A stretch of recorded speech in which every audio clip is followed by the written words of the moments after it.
I'm really proud of our women because when you're playing shorthanded, nobody cares. And I feel like Sonny in the Bronx Tale, nobody cares when you're banged up. And we've been playing with 4 down, and we had to play tonight's game without Keisha, basically for all intents and purposes.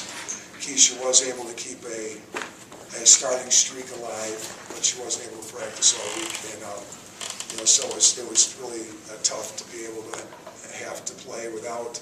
We've been without Shanice since game number 2. We've been without Keish, and then then now you're without Taylor Pikes, you're without Keisha, you're without just Maureen Mulcron. We're just down people, and so I was just very, very proud of our players.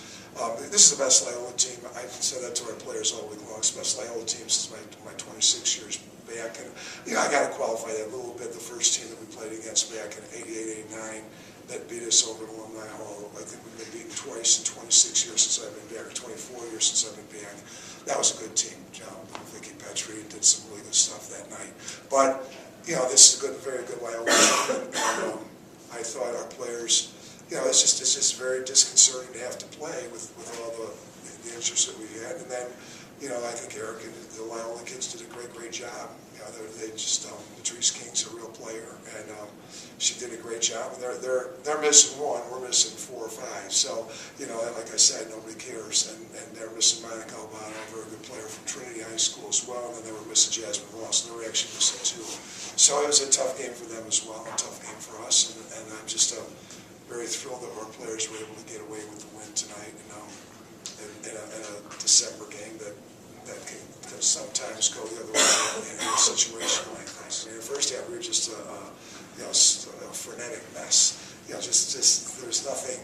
There was no cohesion at all in the first half, and we wanted to get the ball inside in the second half. And I think we showed that, and that's where Jazz took over the beginning of the half pretty nicely, and that's what we tried to do at halftime. And then we felt pretty good, actually, about holding them to 25 points. This is a 70-point scoring team, so when they had 25 at halftime, they're on a 50-point pace. We had 29, and we came into today's game as a leading 3-point shooting team in the nation, and it was just a frenzy in the first half. There was no semblance of continuity at all. It was just a frantic first half, and I just wanted to calm down a little bit and still guard in the second half and defend like we did in the first half, and hold them to another 25 points, which we did. We held them to 40, which is a big difference than 25. They scored 40 in the second half, which we just got off, and we knew that she couldn't get off. So. And with Keisha, how much pressure did you feel tonight at all to carry the offensive load?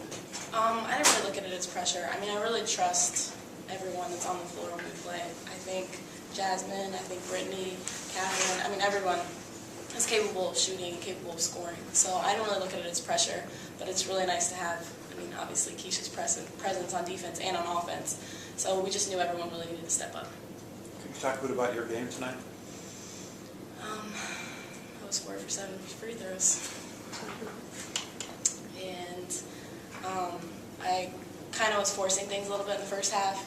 And then I think in the second half I let the game come to me a little bit more. But still have to keep improving.